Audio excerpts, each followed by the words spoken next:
नमस्कार, मी प्राजक्ता जोशी. इंडी जर्नलच्या न्यूजपेपर राऊंडअपमध्ये आपल्या सर्वांचं स्वागत आहे. आजच्या राऊंडअपची सुरुवात करूया इंडियन एक्सप्रेसने. उत्तराखंडमध्ये काही दिवसांपासून जो पाऊस पडत होता जोरदार आणि त्याच्यानंतर बऱ्याच ठिकाणी पूर परिस्थिती निर्माण झाली होती, दरडी सुद्धा कोसळल्या होत्या. तर पाऊस कालपासून कमी झालेला आहे, मात्र एकूण 52 लोकांचा ह्यामध्ये मृत्यू झाल्याच्या बातम्या आल्या होत्या. त्याबद्दलचा सविस्तर रिपोर्ट आज देहरादूनवरून अवनीश मिश्रा यांनी दिलेला आहे. लखीमपूर खेरी प्रकरणात काहीच तपासात पुढे काही होत का नाहीये, स्टेटमेंट्स घेण्यामध्ये दिरंगाई का होते, याच्यावरनं सर्वोच्च न्यायालयानं यूपी सरकारला, यूपी पोलिसांना स्पेशली बरंच सुनावलेलं आहे. त्यांनी त्याच्यामध्ये असं सुद्धा म्हटलेलं आहे की यूपी पोलीस जे आहेत ते ह्या सर्व प्रकरणात तपास करण्यामध्ये चालढकल करतायत किंवा फारच ते त्याच्यामध्ये वेळ काढूपणा करतायत असं त्यांनी म्हटलेलं आहे. ज्या 44 जणांचे स्टेटमेंट्स यासंबंधी घेणं अपेक्षित होतं, तर त्यांच्यापैकी फक्त 4 जणांचे स्टेटमेंट्स अजूनपर्यंत घेण्यात आलेले आहेत. त्यामुळे कोर्टाने अशा प्रकारचा प्रश्न विचारला आणि अशा प्रकारचे रिमार्क्स केलेले आहेत. शाहरुख खानचा मुलगा आर्यन खान याच्या बेल प्रकरणी काल ह्याच्या जामिनासाठी काल सुनावणी होती. तर त्याच्यामध्ये परत एकदा कोर्टाने त्याला जामीन नाकारला. त्यांनी असं म्हटलं की जरी आर्यन खान जवळ काही ड्रग्ज सापडले नाहीत, तरी त्याच्यासोबत जो होता अरबाज मर्चंट, त्याचा मित्र जो होता, तर त्याच्याजवळ ड्रग्ज सापडलेले आहेत आणि आर्यन खानला त्याबद्दल माहिती होती. त्यामुळे ह्याला कॉन्शियस पोझेशन म्हणजे जवळ दुसऱ्या माणसाकडे किंवा मित्राकडे ड्रग्ज असलेली माहिती असणं, अशा हेतूने एका अर्थाने आर्यन खानने सुद्धा ड्रग्ज कॅरी केलेले आहेत असं म्हणत कोर्टाने त्याला जामीन नाकारला. सदाफ मोडक यांनी याबद्दलचा सविस्तर वृत्तांत आज दिलाय. कोविडची दुसरी लाट सुरू झाल्यापासून काल पहिल्यांदाच पुण्यात एकाही कोविड रुग्णाचा मृत्यू झाला नाही. आपण काही दिवसांपूर्वी 2-1 दिवसांपूर्वी बातमी बघितली होती की रविवारी मुंबईमध्ये जेव्हापासून पॅन्डेमिक सुरू झाला मार्चमध्ये, तेव्हापासून पहिला दिवस असा रविवार होता ज्या दिवशी एकाही व्यक्तीचा मुंबईत कोविडमुळे मृत्यू नाही झाला. आणि पुण्यात सुद्धा आता दुसरी लाट सुरू झाल्यापासून काल असा दिवस होता की जेव्हा एकाही माणसाचा मृत्यू नाही झाला. अजय जाधव यांनी आज ही बातमी दिली आहे एक्सप्रेससाठी. उद्यापासून सिनेमागृह, नाट्यगृह हे ओपन करायला राज्यात परमिशन देण्यात आलेली आहे. त्याचबरोबर अम्युजमेंट पार्क्सना सुद्धा ओपन करायला परमिशन दिली आहे. फक्त ह्यामधले जे वॉटर राईड्स आहेत, पाण्याशी रिलेटेड, पाण्यामधले जे खेळ असतात, पाण्यामधले जे राईड्स आहेत, त्यांना फक्त परवानगी नाही देण्यात आलेली. त्याबद्दलचा सविस्तर रिपोर्ट सुद्धा आज पुण्यावरून अजय जाधव यांनीच दिलेला आहे. आणि त्याचबरोबर एक फोटो सुद्धा आलेला आहे जो अरुल होरायझन हे जे फोटो जर्नलिस्ट आहेत, पुण्यातलेच आहेत, ते इंडियन एक्सप्रेससाठी काम करतात, तर त्यांनी त्याबद्दलचा फोटो दिलेला आहे की कशा प्रकारे सिटी प्राईड कोथरूड इथं काम सुरू आहे सफाईचं आणि मेंटेनन्सचं. इंडियन एक्सप्रेसच्या एक्सप्लेन्ड या पानावरच्या simply put question and answer या सदरात लिज मॅथ्यू यांनी एक अतिशय इंटरेस्टिंग लेख आज लिहिलाय. याच्यामध्ये त्यांनी असं म्हटलंय की नुकतंच उत्तर प्रदेशमध्ये भाजपने समाजवादी पक्षाचे एक रिबेल आमदार आहेत नितीन अगरवाल, त्यांना डेप्युटी स्पीकर, उपसभापती बनवलेला आहे उत्तर प्रदेशच्या विधानसभेचं. मात्र 2 वर्षाहून जास्त काळ झाला, अजूनपर्यंत लोकसभेत मात्र डेप्युटी स्पीकर नेमण्यात आलेला नाहीये. तर याबद्दल बऱ्याचदा टीका होते, बऱ्याचदा चर्चा होतात. तर ओव्हरऑल डेप्युटी स्पीकर म्हणजे संविधानानुसार काय महत्त्व असतं डेप्युटी स्पीकरचा, काय रोल असतो त्यांचा आणि त्यांची नेमणूक ही का महत्त्वाची असते, हे सर्व एक्सप्लेन करणारा हा लेख आहे. हा होता आजचा इंडियन एक्सप्रेस. यापुढचा पेपर आहे सकाळ. आजच भारताने लसीकरणामध्ये, कोविड लसीकरणामध्ये 100चा टप्पा पार केलेला आहे. त्याचबरोबर कालची पुण्यातली सुद्धा एक महत्त्वाची बातमी आलेली आहे. पुण्यात कोविड प्रतिबंधक लसीचा पहिला डोस 100% पुणेकरांनी घेतला असल्याचं ह्याच्यामध्ये म्हटलेलं आहे. तर दुसरा डोस हा जवळपास 55% नागरिकांनी घेतलेला आहे. राहिलेलं लसीकरण आहे ते अजून जोरदार करायचा पुणे महानगरपालिकेचा इरादा आहे आणि सध्या जवळपास 200 लसीकरण केंद्र पुण्यात सुरू आहेत. मात्र त्याचबरोबर आता थेट हाऊसिंग सोसायटीजमध्ये सुद्धा लसीकरण करता येणार आहे. पुण्यातलं लसीकरण अजून गतीने व्हावं यासाठी ही विशेष मोहीम महापालिकेतर्फे घेण्यात येत आहे. दिवाळीसाठी गावी परतणाऱ्या नागरिकांना खासगी ट्रॅव्हल्सने वाढवलेल्या दरांचा सामना करावा लागत आहे. आपल्याला माहिती आहे खरं तर दरवर्षीचाच हा प्रॉब्लेम आहे. जे प्रायव्हेट ट्रॅव्हल्सवाले असतात ते दिवाळीच्या आसपास दरवर्षी कित्येक पटींनी, दुप्पटपेक्षा जास्त दर वाढवतात. आणि ह्याच्यामुळे माहीत असतं की बरेच लोक असतात जे दिवाळीला गावी जातात, त्याच्यामध्ये स्टुडंट्स असतात, नोकरदार लोक असतात, अनेक कुटुंब असतात ज्यांना त्यांच्या नेटिव्ह प्लेसेसना जायचं असतं. तर ह्या सर्वांना ह्याच्यामुळे खूप मोठा फटका बसतो. स्पेशली धुळे, चंद्रपूर, अमरावती, नंदुरबारसाठी ट्रॅव्हल्सने दुपटीपेक्षा अधिक भाडं लागू केलेलं आहे. आणि ऐनवेळी बऱ्याचदा बुकिंग्स उशिरा होत असल्यामुळे रेल्वेचं तिकीट सुद्धा यांना मिळत नाही. त्याच्यामुळे मग एवढ्या भरपूर दराचा सामना करत तिकीट्स तर काढावेच लागतात आणि त्यामुळे खासगी ट्रॅव्हल्स आहेत त्यांचं फावतं बऱ्याचदा या सगळ्यामध्ये. यापुढच्या बातमीची हेडलाईन आपली आजची हेडलाईन ऑफ द डे आहे. ही हेडलाईन आहे कोजागिरीच्या रात्री काँग्रेसमध्ये धुळवड. नुकतंच महापालिकेच्या कार्यपत्रिकेवर काँग्रेस नगरसेवकाच्या विरोधात असलेला प्रस्ताव मंजूर करा आणि आमच्याकडून तीव्र विरोध होणार नाही असा शब्द एका ज्येष्ठ आणि प्रमुख नगरसेवकांना भाजपच्या पदाधिकाऱ्यांना दिला. मात्र ह्या फोनची क्लिप व्हायरल होत आहे सध्या, त्यामुळे काँग्रेसच्या 2 नगरसेवकांमध्ये जोरदार वाद झालेला आहे. तर ह्या सर्व वादाची ही बातमी आहे. खरं तर ही बातमी सुद्धा एक अतिशय म्हणजे ही बातमीला आपण क्रिंज ऑफ द डे ह्याच्यामध्ये सुद्धा आज कॅटेगराईज करत आहोत. कारण म्हणजे अशा प्रकारे आपण ऐकत असतो की साटलोटं होत असतं, त्यांच्यामध्ये अशा प्रकारे सामंजस्य होत असतं की कुठल्या तरी मुद्द्यावर ह्याला तुम्ही सपोर्ट करा, मग आम्ही हे काही करणार नाही, हे आपण ऐकत असतो. पण त्याची अशा प्रकारे क्लिपच व्हायरल होतीये आणि जिकडे एका बाजूला भाजप विरुद्ध बाकी सर्व पक्ष जे आहेत तर ते एकत्र यायचा प्रयत्न करतात, तिथं आपण काँग्रेसमध्येच अशा प्रकारच्या ज्या घटना होताना बघतोय. तर त्या सर्वामुळे नक्कीच ही बातमी आज क्रिंज ऑफ द डे साठी सुटेबल आहे. आरोग्य विभागासाठीच्या गट क आणि गट ड साठीच्या ज्या भरती परीक्षा होत्या तर त्याच्यामध्ये झालेला जो सर्व घोळ होता तो आपण बघितलेलाच आहे. गेल्या अनेक दिवसांपासून त्याच्या बातम्या आपण बघतच आहोत. या परीक्षा एक दिवस ज्या दिवशी होणार होत्या त्या दिवशी त्या पोस्टपोन करण्यात आल्या होत्या, कारण ज्या कंपनीला त्या परीक्षांच्या नियोजनाचं काम आउटसोर्स करण्यात आलं होतं त्यांना ते जमलं नाही, त्यांच्याकडून ते नियोजन झालं नाही व्यवस्थित आणि त्यामुळे त्या पोस्टपोन करण्यात आल्या होत्या. आता त्या पोस्टपोन केल्यानंतर सुद्धा काही उमेदवार असे होते ज्यांनी ह्या दोन्ही गटांच्या पदांसाठी परीक्षेचा अर्ज भरला होता. मात्र ह्या दोन्ही परीक्षा एकाच दिवशी ठेवण्यात आल्या.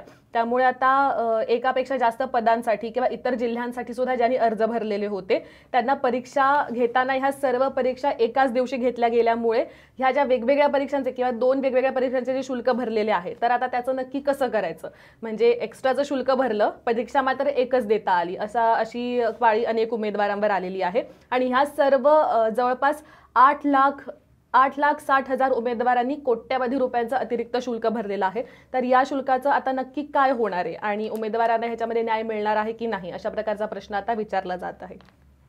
औरंगाबादमधल्या पैठण तालुक्यातल्या तोंडोळी शिवार या गावाला नुकतंच दरोडेखोरांच्या एका टोळीच्या अमानुष कृत्याला सामोरं जावं लागलं.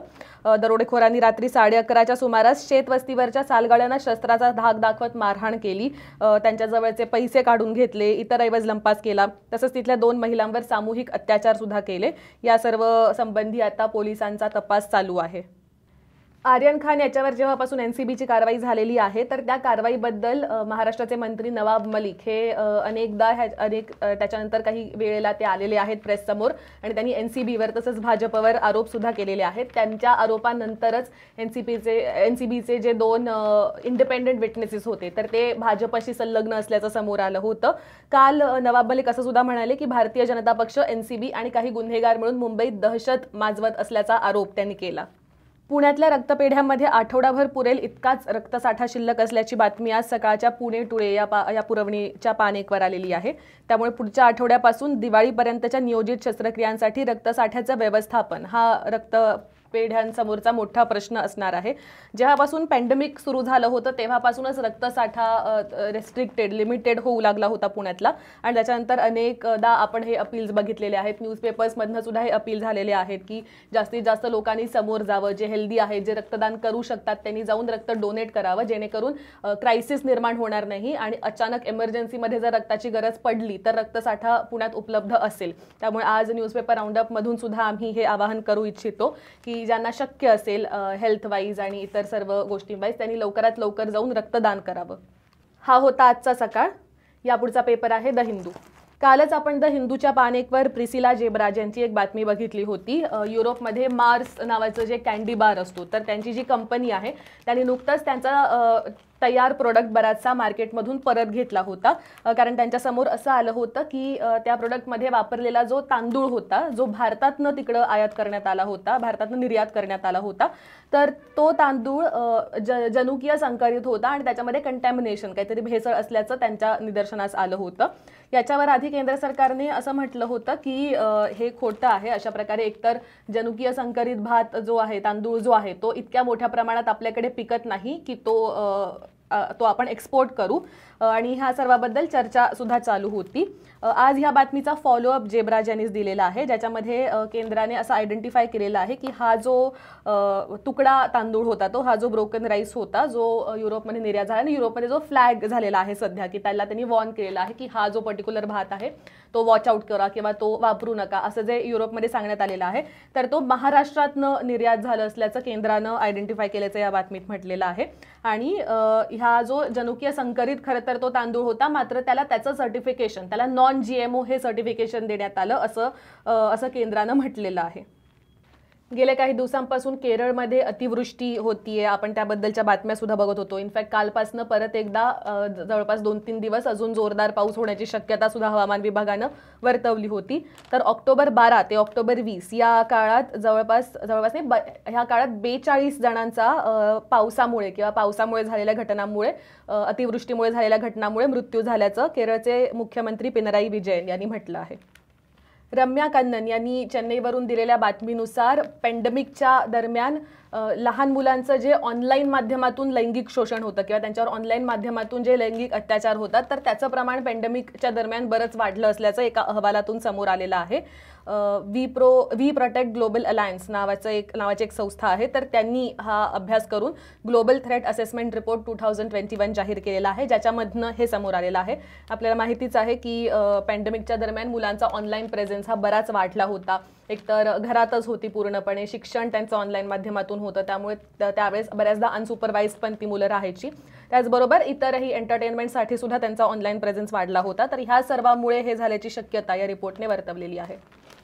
द हिंदूच्या बिंदू शाजन पेराप्पदन यांनी आज बलराम भार्गव, जे Indian council of medical research म्हणजेच ICMRचे डिरेक्टर जनरल आहेत, तर त्यांचा इंटरव्ह्यू घेतलेला आहे. ह्याच्यामध्ये बोलत असताना ते असं म्हणालेले आहेत की कोवॅक्सिन ही जी कोविडची लस भारतात पूर्णपणे तयार झाली, पूर्णपणे स्वदेशी लस जी आहे, तर ह्या लसीने भारताला एक वेगळाच आत्मविश्वास, एक वेगळाच कॉन्फिडन्स दिलेला आहे. आणि भारत आता फक्त संपूर्ण जगाची फार्मसी, म्हणजे जिथं संपूर्ण जगात तयार होणारी औषधं इकडे येऊन विकली जाऊ शकतात अशी फार्मसी म्हणून राहिलेलं नाहीये, तर भारतात सुद्धा औषधं किंवा लशी ह्या तयार होऊ शकतात, हे कोवॅक्सिन तयार झाल्याने प्रूव्ह झालं असल्याचं त्यांनी म्हटलंय. हा होता आजचा द हिंदू. या पुढच्या पेपर्सकडे वळण्याआधी मी तुम्हा सर्वांना एक अपील करू इच्छिते. आपल्याला माहितीच आहे की इंडी जर्नल हे एक रीडर फंडेड आणि इंडिपेंडंट न्यूज पोर्टल आहे आणि आमचं काम असंच कंटिन्यू करत राहण्यासाठी आम्हाला तुम्हा सर्वांच्या सपोर्टची गरज आहे. तुम्हाला माहितीच आहे आमच्या वेबसाईटवर आम्ही वेगवेगळ्या बातम्या दररोज पब्लिश करत असतो. काही इंग्लिशमध्ये असतात, काही मराठीत असतात. वेगवेगळ्या क्षेत्रांमधल्या घडामोडींविषयी काही सविस्तर लेख असतात, काही छोटे मोठे अपडेट्ससुद्धा असतात. आमच्या वेबसाईटला नक्की भेट द्या आणि आमचे लेख तुम्हाला कसे वाटतात हे आम्हाला कमेंट्समध्ये कळवायला विसरू नका. इंडी जर्नल याच नावाचं आमचं एक यूट्यूब चॅनल सुद्धा आहे, ज्याच्यावर तुम्ही आमचे वेगवेगळे व्हिडिओ रिपोर्टाजेस, वेगवेगळे इंटरव्ह्यूज हे त्याच्यावर तुम्ही बघू शकता. आजच आम्ही महाराष्ट्राचे साखर आयुक्त शेखर गायकवाड यांचा इंटरव्ह्यू त्याच्यावर पब्लिश केलेला आहे. तो तुम्ही नक्की बघा आणि तुम्हाला कसा वाटला ह्याच्या प्रतिक्रिया आम्हाला द्यायला विसरू नका. त्याचबरोबर मी अजून एक तुम्हाला आवर्जून सांगू इच्छिते. या व्हिडिओच्या डिस्क्रिप्शनमध्ये जर तुम्ही पाहिलं तर तुम्हाला गुगल प्ले स्टोअरची एक लिंक दिसेल. त्या लिंकवर क्लिक करून तुम्ही इंडी रेडिओ हे आमचं ॲप डाउनलोड करू शकता. हे ॲप डाउनलोड केल्यावर तुम्ही बराचसा आमचा वेबसाईटवरचा कंटेंट तर त्याच्यावर ऑडिओ स्वरूपात ऐकू शकालच. त्याचबरोबर अजून वेगवेगळे ॲप स्पेसिफिक कम्प्लिटली ॲपवर असणारे एक्सक्लुझिव्ह प्रोग्रामसुद्धा ज्याच्यावर आहेत. त्याच्यामध्ये काही ऑडिओ रिपोर्ट्स आहेत, काही पॉडकास्ट आहेत, काही इंटरव्ह्यूज आहेत. दररोज एक न्यूज बुलेटिन त्याच्यावर असतं. तर आमचं ॲप नक्की डाउनलोड करा. आणि आता आपण वळूया पुढच्या पेपरकडे, जो आहे महाराष्ट्र टाइम्स. पुण्यातल्या तळजाई ते पर्वती इथं रोपवे करण्यासाठीचा आवश्यक असं सर्वेक्षण करून याबाबतचा प्रस्ताव राज्याच्या सार्वजनिक बांधकाम विभागाकडून केंद्र सरकारला पाठवा, असं नुकतंच केंद्रीय मंत्री नितीन गडकरी यांनी म्हटलेलं आहे. आणि या प्रस्तावाबाबत सकारात्मक निर्णय घेऊ असं आश्वासन सुद्धा त्यांनी दिलेलं आहे. आज मटाच्या अँकरला त्याची बातमी आली आहे. महापालिका निवडणुकांचं बिगुल जरी वाजलं असलं तरी इतर मागासवर्गीय म्हणजे OBC निवडणुकीतील आरक्षणाचा प्रश्न अजून सुद्धा प्रलंबित आहे. त्यामुळे महापालिका निवडणुकांची अंतिम प्रभाग रचना तसंच आरक्षणाच्या सोडतीच्या तारखा सुद्धा जाहीर झालेल्या नाहीयेत. राज्य निवडणूक आयोगाकडून आज म्हणजेच गुरुवारी सर्वोच्च न्यायालयात राज्य सरकारनं इतर मागासवर्गीयांच्या आरक्षणाबाबत काढलेल्या अध्यादेशाची माहिती सादर होणार होती आणि पुढच्या आदेशानुसार हा आरक्षणाचा प्रश्न जो आहे तो लवकरच निकाली लागण्याची याच्यामुळे शक्यता आहे. कॉलेजचे ऑफलाईन वर्ग नुकतेच सुरू झालेले आहेत, मात्र ह्याच्यानंतर लगेच दिवाळी येणार आहे, त्यामुळे दिवाळीच्या सुट्ट्या द्याव्या लागतील का आणि आता प्रथम सत्र संपत आल्यामुळे सिलेबस कंप्लीट होईल का, तर ह्या सर्व विषयीच गोंधळ सुरू झालेला आहे. मात्र महाविद्यालयामध्ये शैक्षणिक कामं ही दिवाळी दरम्यान सुद्धा सुरू राहणार असल्याचं सावित्रीबाई फुले पुणे विद्यापीठानं म्हटलेलं आहे. पुणे शहरात मंगळवारी एका दिवसात वाहन चोरीसह अन्य मुद्देमालाच्या चोरीच्या एकूण 11 घटना घडलेल्या आहेत. बुधवारी फराजखाना पोलीस ठाण्याच्या हद्दीत तपकीर गल्लीतल्या प्रार्थना समाज मंदिरासमोर पार्क केलेली एक दुचाकी चोरीला गेली, एक टेम्पो चोरीला गेलेला आहे. अनेक ठिकाणी एका कंपनीतलं साहित्य चोरीला गेलेलं आहे. एका ब्युटी पार्लरमधली काउंटरवरची रोकड चोरीला गेलेली आहे. असं एकाच दिवसात तब्बल 11 चोरीच्या घटना घडलेल्या आहेत. हा झाला आजचा महाराष्ट्र टाइम्स. यापुढचा पेपर आहे पुणे मिरर. अनुप सातफळे यांनी आज पुणे मिररच्या पान 1 साठी एक अतिशय महत्त्वाची बातमी दिलेली आहे. कात्रजमध्ये, जिथं कात्रजचा झू आहे, कात्रजचं प्राणी संग्रहालय जिथं आहे, तर तिथंच त्याच एरियामध्ये एक फ्लायओव्हर मंजूर झालेला आहे. तर ह्या फ्लायओव्हरचे तब्बल 17 खांब जे आहेत, 17 पिलर्स जे आहेत, तर ते या झूच्या आवारातून जाणार असल्याचं दिसून आलेलं आहे प्लॅननुसार, आराखड्यानुसार. त्यामुळे बरेचसे एक्सपर्ट जे आहेत, ॲक्टिव्हिस्ट जे आहेत, त्यांनी याला जोरदार विरोध केलेला आहे. कारण हे जे कन्स्ट्रक्शनचं काम जेव्हा होईल आणि कन्स्ट्रक्शन झाल्यानंतर सुद्धा वाहनं जेव्हा तिथून जातील, तेव्हा प्राण्यांना ह्या सर्व आवाजाचा आणि कामाचा आणि तिथून वाढलेल्या रहदारीचा प्रचंड प्रमाणात त्रास होणार असल्याचं त्यांनी म्हटलेलं आहे. दुसरीकडे सिव्हिक ऑफिशियल्सचं असं म्हणणं आहे की असं होणार नाही, आम्ही सगळ्याला बॅरियर्स लावणार आहोत आणि त्यामुळे नॉईज पोल्युशन होणार नाही, आवाज काही प्राण्यांपर्यंत इतका पोहोचणार नाही, असं त्यांचं म्हणणं आहे. मात्र जी जागा प्राण्यांसाठी इतक्या वर्षांपासून, इतक्या दशकांपासून डेझिग्नेट करून ठेवण्यात आलेली आहे, तर तिकडेच नवीन फ्लायओव्हर बांधण्याचा आणि अशा प्रकारे नवीन रस्ता बांधण्याचा आणि हे सर्व काम करण्याचा अट्टहास का, असा प्रश्न एक्सपर्ट्सनी विचारलेला आहे. एकीकडे पुणे महानगरपालिका जिथं त्यांच्या कर्मचाऱ्यांना वेतन देण्यासाठी पण त्यांच्याकडे निधी उपलब्ध नाही असं सांगते, तिथं नुकतंच मात्र त्यांनी PMCचे जे कमिशनर आहेत, तसंच जे मेयर आहेत, महापौर जे आहेत, तर ह्यांच्या दोघांच्याही, तसंच अजून काही मोठे जे अजून जे अधिकारी आहेत, तर त्यांच्या बंगल्यांच्या सुशोभीकरणासाठी किंवा मेंटेनन्ससाठी मोठमोठे टेंडर काढलेले आहेत. इनफॅक्ट कमिशनर आणि महापौर या दोघांच्याही बंगल्यांच्या सुशोभीकरणासाठी तब्बल 22 लाख रुपयांचे टेंडर्स फ्लोट करण्यात आलेले आहेत. त्यामुळे ह्याच्यावर बऱ्याच लोकांनी प्रश्न विचारलेला आहे. तर मोहोळ यांचं असं म्हणणं आहे की त्यांच्या बंगल्याला, त्यांच्या प्रॉपर्टीला मेंटेनन्सची गरज असल्यामुळे हे टेंडर्स काढण्यात आलेले आहेत. आज अविनाश राजपूत यांनी मिररसाठी ही बातमी दिली आहे. हा होता आजचा पुणे मिरर आणि याचबरोबर इंडी जर्नलचा आजचा न्यूजपेपर राऊंडअप सुद्धा आम्ही इथंच थांबवत आहोत. दररोज आमचा राऊंडअप बघत राहण्यासाठी आम्हाला फेसबुकवर नक्की फॉलो करा आणि इंडी रेडिओ हे आमचं ॲप डाउनलोड करायला विसरू नका. धन्यवाद.